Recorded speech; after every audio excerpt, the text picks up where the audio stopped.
আজকে এসেছি আমাদের বাড়ির মাদেরকে নেমন্তন্ন করতে, লাড্ডু গুড্ডু 3 মা আমার বাবুর জন্মদিনের।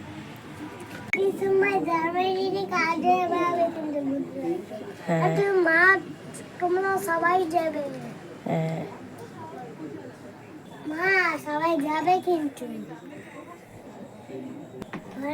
বাবা মা ভালো করে কাজটা করতে পারে না। হ্যাঁ বল, আমি শুনছি।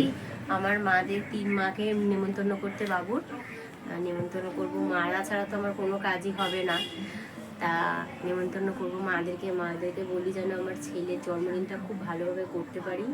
তোমরা ছাড়া আমার কোনো কাজই মানে সম্পূর্ণ হবে না। আমার ছেলের সব কাজে তোমরা যেও, আমার বাবুকে অনেক অনেক আশীর্বাদ করো।